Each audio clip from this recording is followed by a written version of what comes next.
The Crooked Road has been such a strong supporter in keeping this music alive. It wouldn't be inspiring if it was only one way forever.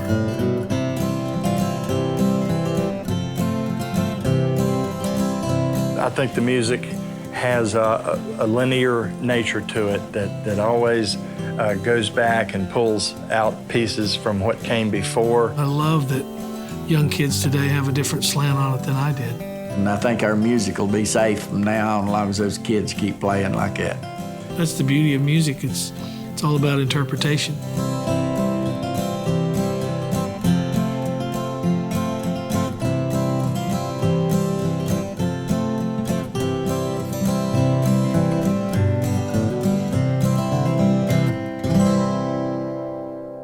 As a little kid, my father was a very average banjo player and loved singing folk songs, loved singing country music songs of the day. And then the sound of bluegrass just kind of came flooding into my life, and I knew that I loved it.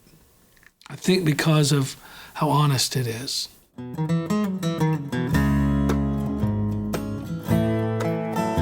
It pointed me towards a much more acoustic-driven world, and you really go back to where all that came from. All kinds of music came from those hills and hollers back around there, and I just think it's neat that people are still inspired to try to build something. You're sitting in here in a room full of instruments, and I've never gotten one of these instruments that didn't inspire me when I picked it up and played it. I think I saved these guitars, and they get to have a musical life. They're not going to do anybody any good sitting behind a glass case. You know, they were built to make a joyful noise. I've always written songs about when I struggle. Even the love songs, the sad songs, whatever it is that comes my way as a result of kind of my journey, what I'm struggling with. It's the only thing that truly does inspire. Lots of times, you know, if I see potential for a young person playing, I might make them a guitar, just give it to them so they'll have a good instrument to play, because I had things like that happen to me when I was a kid. People who own his guitars, and I'm proud to be one of them. It's a wonderful thing to have an instrument made by someone you know and call a friend.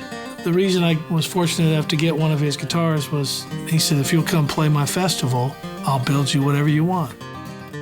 Every year at Wayne's festival, he makes a handcrafted guitar. People come from all over, you know, to come try to win one of those guitars. They can win one there in 5 minutes without having to wait 10 years to order it, you know. I love Wayne that he's never changed, even through all of the notoriety that he's achieved because of his work. I get a lot more fun out of seeing somebody pick that instrument up and play it, and probably more than any money I ever get out of them or anything. I think Wayne is gifted in many ways, and probably his greatest gift is him, the person that he is. You know, you guys have been talking to him, you've heard people talk about him, you've heard him. You see humility, you see kindness. You got someone like Wayne who's regarded as one of the greatest builders that ever lived. The biggest reason he's a fine builder is because he's a fine player. To me, all that music, the blues, country music, bluegrass, the mountain music, it's all kin. That musical, it does latch on to you, and it certainly did me, you know, and it lasted for me a lifetime. When you play it, it's when it comes to life, and it really, you know, these things they are alive. So it don't matter what kind of music you play, if you have fun and have a good time doing it, that's good as any.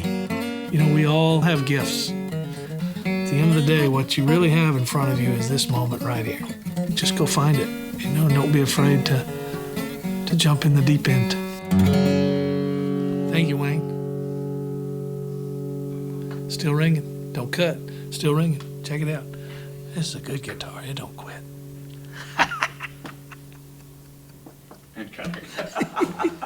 That's our ending right there. There you